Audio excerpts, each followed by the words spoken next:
Our next speaker, Dr. Tanuja Khate, consultant ophthalmologist at Rajas Eye and Retina Center, Indore, with her video. So on to you, Dr. Tanuja. Good evening, everyone. At the outset, I would like to thank Team ARC and Dr. Chitra for this opportunity.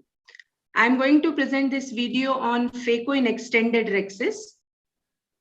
Is it visible? Yes. Yes. Oh, the video, yeah. Yeah, it's running actually. Yeah. As we all are aware, a perfect capsulorhexis is a desirable step in phaco, and an extension is a barrier to optimal surgical outcome. This was a case of hypermature cataract after making the incision and using trypan blue to stain the anterior capsule, which also stiffens the anterior capsule. Under cover of cohesive viscoelastic substance, the capsulorhexis was initiated. Everything was going well till around 1 o'clock or 2 o'clock position.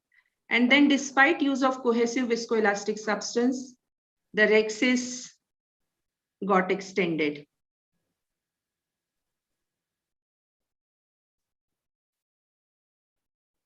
Here we can see the magnified view of extension of the rhexis.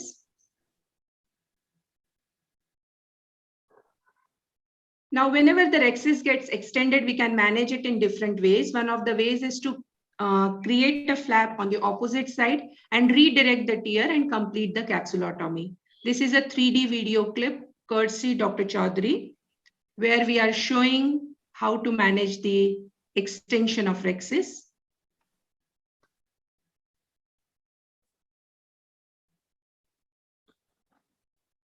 However, in this particular case, we just tried to hold the extended flap and we could complete the capsulotomy. Now, another pearl is avoid hydrodissection in this case. Hydrodelineation is preferred. Avoid nucleus rotation or minimal rotation. Regarding nucleus management technique, chopping is the preferred technique in these cases, either direct chop or crater chop. In this case, crater chop is being used, and that is my preferred technique. Now, chopping is also to be avoided in the area of extension. And try to emulsify the nuclear pieces slightly on an anterior plane so that extension doesn't go beyond the equator.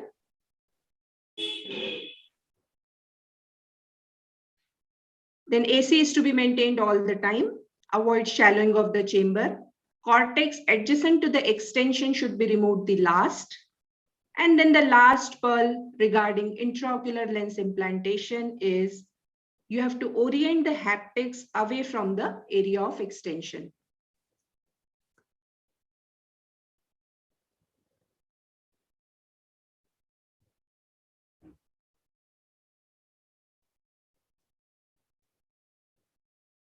So after observing all these precautions, we could complete the surgery in a safe way.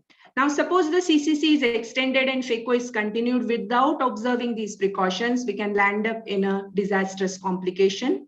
Here, another hypermature cataract, rhexis got extended, the tear was redirected, capsulotomy completed, but hydrodissection was done, nucleus was rotated.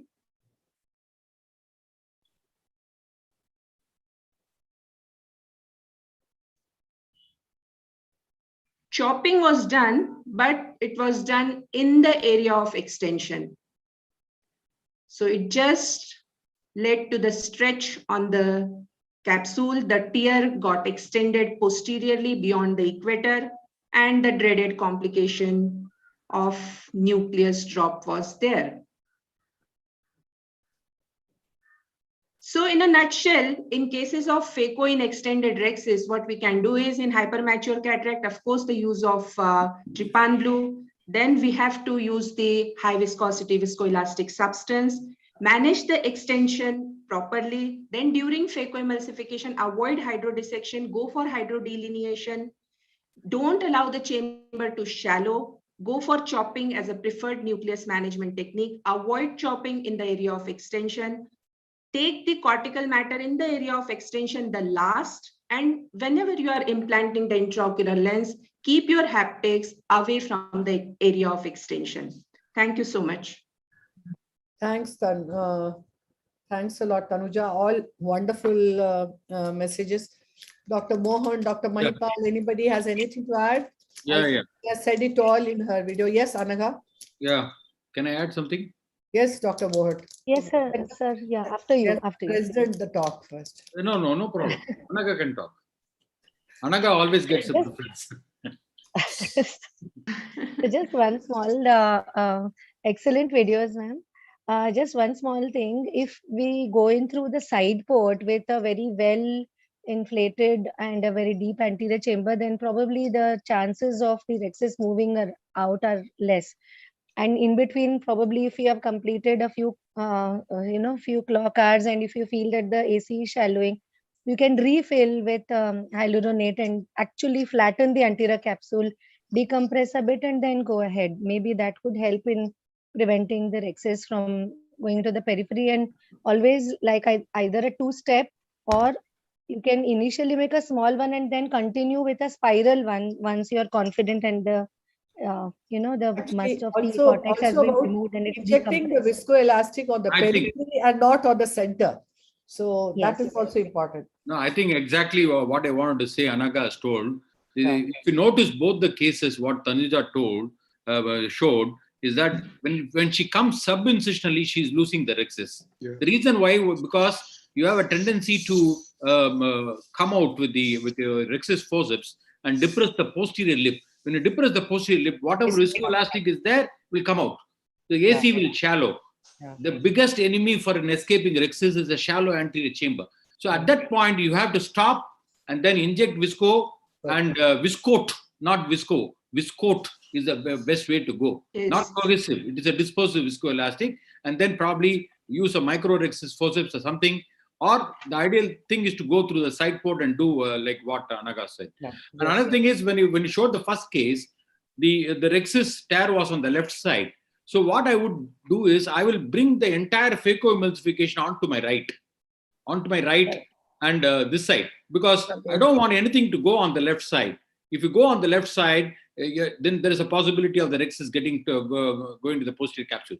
Bring everything, shift everything to the right side, and then do the phacoemulsification. Probably in the anterior plane, iris plane, or even anterior chamber, you can do that. No, in that first case, she has anyway rescued the rexus.